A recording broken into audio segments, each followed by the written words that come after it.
ഹബീബായ മുത്തനബി വഫാത്തിൻ്റെ തൊട്ട് മുമ്പ് പറഞ്ഞത് അസ്വലാ സ്വലാ, ഉമ്മത്തി ഉമ്മത്തി അസ്വലാ സ്വലാ, എൻ്റെ ഉമ്മത്തെ നിങ്ങൾ നിസ്കാരത്തിൻ്റെ കാര്യം ശ്രദ്ധിക്കണം എന്നാണ്.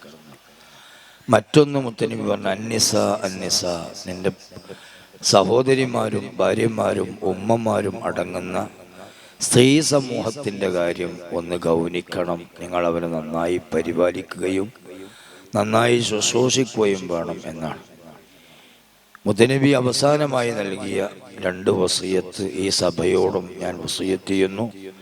5 വക്ത് നിസ്കാരം സമയം തെറ്റാതെ എല്ലാവരും നിസ്കരിക്കണം. യജമാനനായ അള്ളാഹുവിൻ്റെ മുമ്പിൽ നമ്മൾക്ക് നിൽക്കാനുള്ളൊരു ചാൻസ് എത്ര വലിയ പ്രൗഢമായൊരു ചാൻസാണ്. നമ്മൾ ആലോചിച്ച് നോക്കൂ. നമ്മളിവിടെ ഈ ഇവിടുത്തെ ഒരു പഞ്ചായത്ത് മെമ്പറെ കാണാൻ ഒരു അവസരം കിട്ടിയാൽ നമ്മൾ തുണിങ്കുപ്പായും പുതിയതിടും. അതൊരു MLA കാണാനോ MP കാണാനോ, അത് നമ്മുടെ കേരളത്തിൻ്റെ മുഖ്യമന്ത്രിയെ കാണാനാണെങ്കിൽ നമ്മൾ ഡബിൾ കോട്ടും ഷൂവും കെട്ടും. അത് കേരളത്തിൻ്റെ ഇന്ത്യ രാജ്യത്തിൻ്റെ പ്രധാനമന്ത്രിയെ കാണാൻ ഒരു അപ്പോയിൻമെൻറ്റ് ലഭിച്ചാൽ പിന്നെ നമ്മൾ എങ്ങനെയൊക്കെ മൊഞ്ചാവും. എന്നാൽ ഈ ലോകത്തിനെ സൃഷ്ടിച്ച് സംവിധാനിച്ച ഈ രാജാക്കന്മാരുടെയൊക്കെ മേലാധികാരിയായ അള്ളാഹുവിൻ്റെ മുമ്പിൽ പോയി നിൽക്കാൻ നമുക്കൊരു അനുമതി തന്നിട്ട് നമ്മളത് നിഷേധിക്കുക എന്നത് വളരെ വലിയ ഒരു എന്താ പറയുക, കാല് പിടിച്ചുമ്പോൾ മോത്തിയൗട്ടലാണ്. കാല് പിടിച്ചുമ്പോൾ മോത്തിയൗട്ടുക എന്നുള്ളത് ധിക്കാരാണ്. എന്നതുപോലെയാണ് നിസ്കരിക്കാൻ അള്ളാഹു അവസരം നിന്നിട്ട് നിസ്കരിക്കാതിരിക്കുക എന്നുള്ളത്. വെറുതെ 5 തവണ എൻ്റെ മുമ്പിൽ വന്ന് നിൽക്കാൻ നമ്മൾക്കൊരു അപ്പോയിൻമെൻറ്റ് ലഭിച്ചിട്ട്, അനുമതി ലഭിച്ചിട്ട് അത് നിരാകരിക്കുന്നു, അത് അവഗണിക്കുന്നു, എന്നിട്ട് നമ്മൾ മുസ്ലിമാന്ന് പറയുകയും ചെയ്യണം. എന്താണ് ഇപ്പം ഇതിന് മായന? ബഹുമാനപ്പെട്ട ഗസാലി ഇമാമിൻ്റെ ചരിത്രത്തിൽ പറയുന്നുണ്ട്, ഒരു വിരുന്നുകാരനെയും കൊണ്ട് ഭാര്യയെ ഏൽപ്പിച്ചു. ഉപനസ്കരിക്കാനോ മറ്റോ എന്തോ ആവശ്യത്തിന് പോയി. നിസ്കാരത്തിൻ്റെ സമയമായപ്പോൾ വിരുന്നുകാരനോട് ഭാര്യ പറഞ്ഞു, സമയമായി, നിസ്കരിക്കണ്ടേ? ഇല്ല, നിസ്കാരമൊന്നുമില്ല. വിരുന്നുകാരനോടുള്ള മമതയിൽ എന്തു പറഞ്ഞു? ഏതായാലും ഭക്ഷണം പാചകം ചെയ്തു. നിസ്കരിക്കാത്ത വിരുന്നുകാരനെ എങ്ങനെ സൽക്കരിക്കാതിരിക്കും? അങ്ങനെ ഏതു പാത്രത്തിൽ ഭക്ഷണം കൊടുക്കണമെന്ന് കൺഫ്യൂഷനായി. അവസാനം തൊട്ടടുത്ത പട്ടിക്ക് ഭക്ഷണം കൊടുക്കുന്ന പാത്രം കൊണ്ടുവന്ന് അതിൽ ഭക്ഷണം കൊടുത്തു. കാരണം നിസ്കരിക്കുന്നവർ കൈയിട്ട് കിളമ്പിയ ഒരു പാത്രം അത് പറ്റൂല ഇവന്. ഗസാലിമാമ് വന്നു കഥയൊക്കെ പറഞ്ഞു. ഭാര്യ നല്ല ആളെ കൊടുന്നാക്കിയത്, അയാൾക്ക് നിൽക്കാറൊന്നുമില്ല. ഉടനെ ചോദിച്ചു, ഏത് പാത്രത്തിലാണ് ഭക്ഷണം കൊടുത്തത്? അപ്പോൾ ഭാര്യ പറഞ്ഞു, എനിക്ക് പയച്ചിട്ടില്ല, ഞാൻ തൊട്ടടുത്ത പട്ടിക്ക് ഭക്ഷണം കൊടുക്കുന്ന പാത്രത്തിലാണ് ഭക്ഷണം കൊടുത്തതെന്നാണ്. ഗസാലിമാം എന്ത് ചെയ്തു അറിയോ? ആ പാത്രം എടുത്ത് ചവിട്ടിപ്പൊളിച്ച് ദൂരെ എറിഞ്ഞിട്ട് പറഞ്ഞു, ഇനി ഇതിൽ ഒരു പട്ടിക്ക് ഭക്ഷണം കഴിക്കാൻ പറ്റില്ല എന്ന്.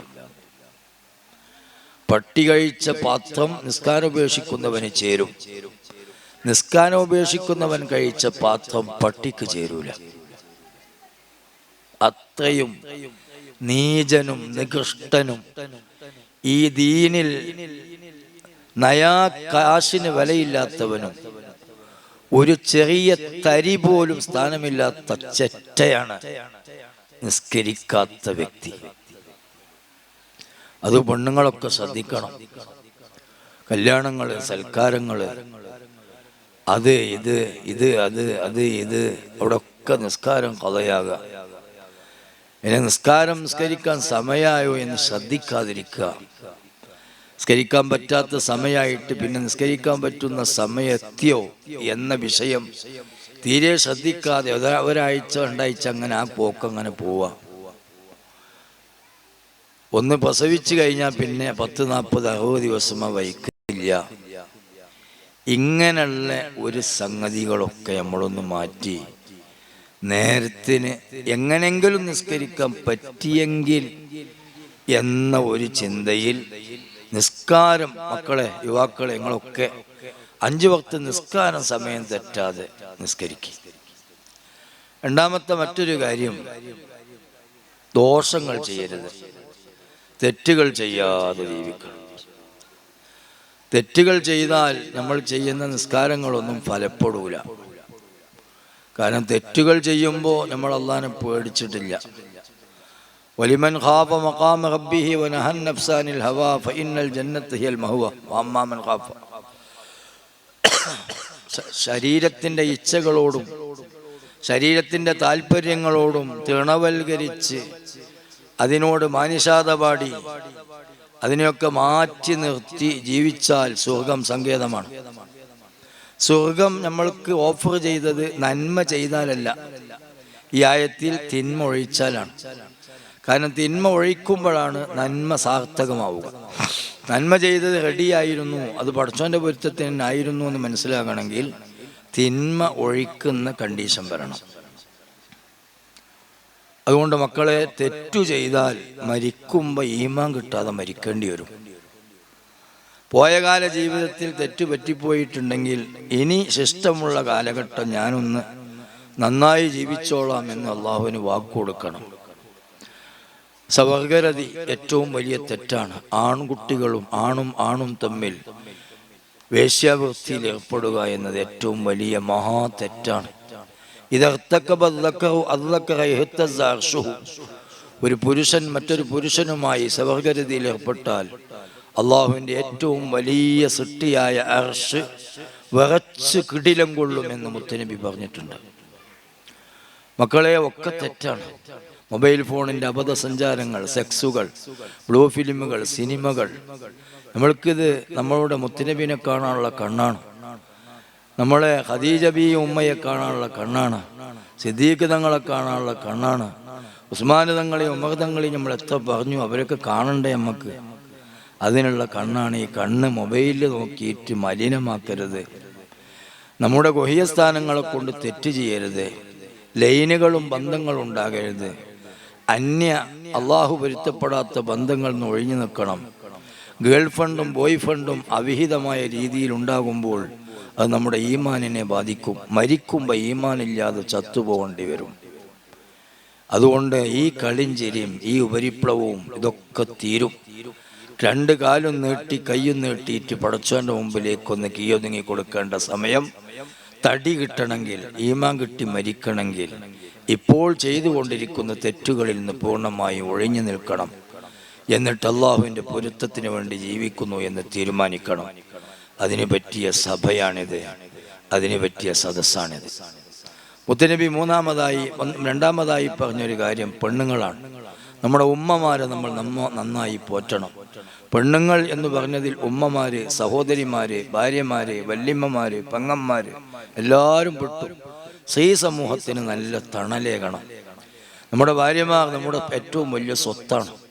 7280 വട്ടമാണ് നമ്മുടെ ഭാര്യ ഒരു മോൻ്റെ കാഷ്ടവും മൂത്തവും കയ്യിലെടുത്തത്.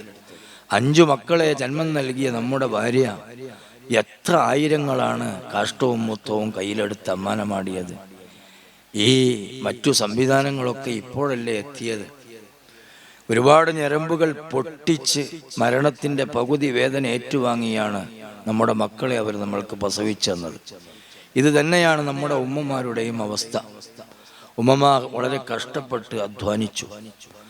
നമ്മുടെയൊക്കെ ഉമ്മമാർ അവരൊന്നും പ്രസവിച്ച് കടന്ന അവസരത്തിൽ പോലും വയറ് നിറച്ച് കഞ്ഞി കുടിക്കാനില്ലാത്തൊരു കാലഘട്ടമായിരുന്നു. അവരുടെയൊക്കെ ആ കാലഘട്ടം എത്രയോ കഷ്ടതകൾ അവർ സഹിച്ചു, നമ്മളെ പോറ്റി. ഒരു 10-70 വയസ്സായ ഉമ്മമാരോട് ചോദിക്കുക, നിങ്ങളൊക്കെ പ്രസവിച്ച അവസരത്തിലുള്ള അവരുടെ പട്ടിണി. പ്രസവിച്ച് കിടക്കുമ്പോഴെങ്കിലും ഒന്ന് വള്ളറച്ച് കഞ്ഞി കുടിച്ചു, അപ്പോൾ പോലും വള്ളറച്ച് കഞ്ഞി കുടിച്ചിട്ടില്ല. അത്രയും കഷ്ടപ്പെട്ട് പോലെ നമ്മൾ പോറ്റിയിട്ടുണ്ട്. അതുകൊണ്ട് നമ്മുടെ ഉമ്മ നമ്മുടെ വിളക്കാണ്. ഉമ്മമാരെ വേദനിപ്പിക്കരുത്, ഉപ്പമാരെ ബുദ്ധിമുട്ടിക്കരുത്, ഭാര്യമാരെ ഒരിക്കലും നമ്മൾ വേദനിപ്പിക്കരുത്. ഒരുപാട് ഗുണങ്ങളില്ലേ അവർക്ക്, ഒരുപാട് ഗുണങ്ങളുണ്ടല്ലോ നമ്മുടെ ഭാര്യമാർക്ക്. അവർ നമ്മൾക്ക് വേണ്ടി നട്ടോട്ടോടല്ലേ നമ്മുടെ വീടും പരിസരവും അവർ വൃത്തിയാക്കുന്നു, നമ്മുടെ വസ്ത്രങ്ങൾ അലക്കി ഇസ്തിരി വെച്ച് തരുന്നു, അവർ നമുക്ക് വേണ്ടി ജീവിക്കുന്നു, അവർ നമുക്ക് വേണ്ടി ഭക്ഷണം പാചകം ചെയ്യുന്നു. ഒരു പെണ്ണ് ഒരു വീട്ടിലെടുക്കുന്ന പണി പുറത്ത് 10 പെണ്ണുങ്ങളെ വെച്ച് ചെയ്താലും തീരൂല, അത്ര പണി അവരെടുക്കുന്നുണ്ട്. ഏറ്റവും വലിയ സിനിമ തൻ്റെ ഭാര്യയുടെ ഈ തേരോട്ടമാണ്. അതിങ്ങനെ ഒന്ന് പിടിച്ചെടുത്തിട്ട് വെറുതെ ഇങ്ങനെ ഒന്ന് കണ്ടാൽ അതിലും വലിയൊരു മോഹൻലാലും മമ്മൂട്ടിയൊന്നുമില്ല. അതന്നെ ഏറ്റവും വലിയ സംഭവം, അത് ഏറ്റവും വലിയൊരു സംഗതിയാണ്. അതുകൊണ്ട് നമ്മളുടെ ഭാര്യമാർ, അവരെ നിങ്ങൾ നന്നായി പരിരക്ഷിക്കണം. ഭാര്യമാരും ശ്രദ്ധിക്കണം. അതിങ്ങനെയാണ്, നിങ്ങളുടെ ഭർത്താക്കന്മാർ നിങ്ങൾക്ക് വേണ്ടി ജീവിക്കുകയാണ്. അവർ കഷ്ടപ്പെടുന്നതും അധ്വാനിക്കുന്നതൊക്കെ നിങ്ങൾക്ക് വേണ്ടിയാണ്. അതുകൊണ്ട് ഏറ്റവും വലിയ സാഹസം അവർ സാഹസപ്പെടുന്നത്, ചില ഭർത്താക്കന്മാർക്ക് ഭംഗി പ്രകടിപ്പിക്കാൻ കഴിയില്ല എന്നത് അവരുടെ കമ്മിയാണ്. അത് നിങ്ങൾ ഒരിക്കലും പരാതിപ്പെട്ട് മേക്കെട്ട് കയറരുത്. മക്കളെ നന്നായി പരിപാലിക്കണം. മക്കൾക്ക് അള്ളാഹുവിലുള്ള ഭയം നൽകണം, അള്ളാഹുവിലുള്ള പേടി നൽകണം. അങ്ങനെ മക്കളെ പരിപാലിച്ച് ഭാര്യമാരെ നന്നായി പോറ്റി, സഹോദരിമാര് വിശേഷിച്ചും തലാഖ് ചൊല്ലി വീട്ടിലുള്ള, അല്ലെങ്കിൽ തീരെ വിവാഹം ചെയ്യാതെ വീട്ടിലുള്ള സഹോദരിമാരുണ്ടെങ്കിൽ അവരെയൊക്കെ നന്നായി പരിപാലിക്കണം. 2 കൂലി കിട്ടും അവർക്ക്. നിങ്ങൾക്ക് വിധവകളെ സംരക്ഷിച്ച കൂലിയും നിങ്ങളുടെ സഹോദരിമാരെ സംരക്ഷിച്ച കൂലിയും കിട്ടും. നാത്തൂമാര് തലാഖ് ചൊല്ലി വീട്ടിലുള്ള നാത്തൂമാര് മറ്റുള്ളവരവരെ പീഡിപ്പിക്കരുത്, വേദനിപ്പിക്കരുത്. അവർ ജീവിച്ചു പോയിക്കോട്ടെ. നിങ്ങളുടെ ഭർത്താവിൻ്റെ പെങ്ങളല്ലേ, അല്ലെങ്കിൽ നിങ്ങളുടെ ഭർത്താവിൻ്റെ, നിങ്ങളുടെ ആങ്ങളയുടെ ഭാര്യയല്ലേ. അമ്മായിമ്മമാര് ശ്രദ്ധിക്കണം, മരുമക്കളും ശ്രദ്ധിക്കണം. ആരും ആരെക്കൊണ്ടും വേദനിക്കരുത്. അങ്ങനെയാണ് ജീവിക്കേണ്ടത്. കാരണം അവർ നമ്മളെ അമ്മായിമ്മയും മരുമകളും നാത്തൂനൊക്കെ ആകുന്നതിൻ്റെ മുമ്പ് പടച്ചോൻ്റെ പടപ്പുകളാണ്. ഈ ഒരു ബോധം എല്ലാവർക്കും വേണം. അങ്ങനെ എല്ലാവരെയും പരിഗണിച്ചും എല്ലാവരെയും ഗൗനിച്ചും അവർക്കൊക്കെ അവരുടേതായ സ്ഥാനം അള്ളാന്റെ പടപ്പ് എന്ന നിലക്ക് വെച്ചു കൊടുത്തുമുള്ള ഒരു ജീവിതം ഉണ്ടാകണം. മക്കൾക്ക് അള്ളാഹുവിലുള്ള ഭയപ്പാട് കൊടുക്കണം. മക്കൾക്ക് അള്ളാഹുവിലുള്ള ഭയപ്പാട് കൊടുക്കാൻ മക്കളേക്ക് ഇൽമു കൊടുക്കലേ ഇന്ന് മാറുകയുള്ളൂ. അതുകൊണ്ട് മക്കളെയൊക്കെ 2 പഠനവും പഠിപ്പിച്ച് വല്ല നല്ല പറ്റിയ ദഅവാ കോളേജിലും തത്തുല്യ സംവിധാനങ്ങളൊക്കെ ചേർത്ത് മക്കളെയും പെൺകുട്ടികളെയും വല്ല ഹാദിയ കോഴ്സോ ആഫിറ കോഴ്സ് പോലത്തെ പെൺകുട്ടികൾ മാത്രം പഠിക്കുന്ന സ്ഥാപനങ്ങളിൽ ചേർത്ത് അങ്ങനെ ഒരു നല്ല മട്ടത്തിൽ ജീവിക്കുക. അള്ളാഹു തൗഫീഖാക്കട്ടെ. ആമീൻ.